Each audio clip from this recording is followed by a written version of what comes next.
Okay guys, so we're back again with another build vid. This time it's the Leighton Bar Stool. We're going to get stuck straight into the video in a minute, but before we started, I just wanted to talk you through the process. So I first made this piece around 7 years ago as a commission for a client, and since then I've done this design in several iterations. I do it as a dining chair with a solid timber base and back and with a rattan base and back, and I've done this bar stool version. The bar stool, the finished piece, we've got a leather sling that sits between the back of the legs here, which is just super ergonomic and very comfortable. But yeah, the thing that really threw me in the beginning was this front and back legs here. So we've got a 30 by 30 front leg and a 30mm seat profile, which is a really tidy profile. I mean, it looks really neat. But what really threw me was that how it starts as a 45 by 45 and then it creeps down, and where the legs meet, you've got a little 15mm here, and same where it meets the side rail, it pops out 15mm, which gives it this really beautiful organic looking form. It's 30 by 30 and I use a 12.5mm round over on it. So it's not complete round, it's kind of got that square rounded look, which I really appreciate. So yeah, to make this front leg, to make both front and back legs, took me ages to get my head around. I drew it up in CAD and I kind of was trying to make sense of it. And basically how I do it is through these jigs or templates, whatever you call them. So there's one jig for each leg because obviously they're vice versa. They mirror each other.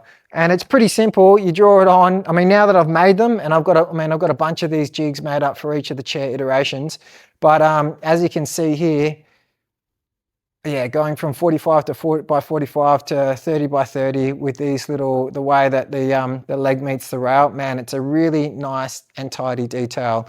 The rails have got a 8mm domino which connects them, and then you'll see in the vid how I do the domino packer technique on the Domino's 500, which I've talked about before, just to create that twin tenon there. And this is also a face-to-face join. So where it meets where I've got the twin tenons is on the face edge of the seat, not on the end grain of the seat, because as I've talked about before, if you have that on the end grain, there's just no strength in it. And where these tenons are going to meet, I want them to meet face, I don't want them to meet the end grain.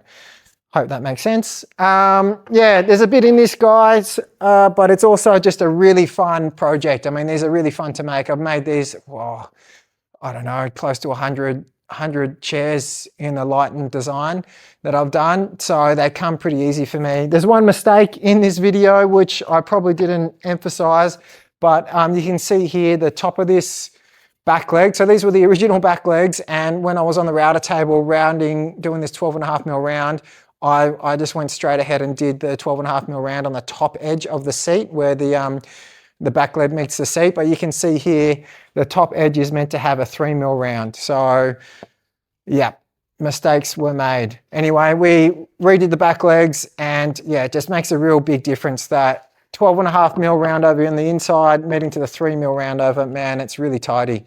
All right, I think I'm slowly getting better at these build videos. I hope you like them. If you do, give me a thumbs up, leave me a comment, and yeah, I'll see you on the next one.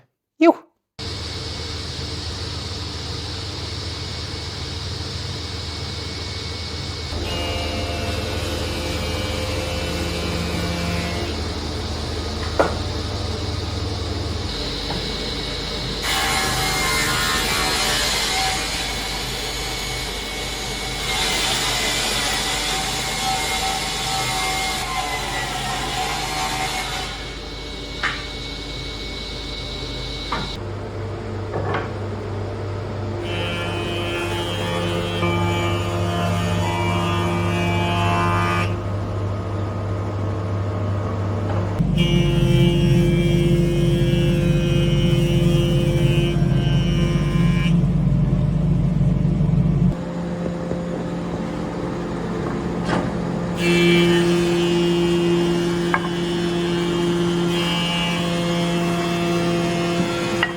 together good?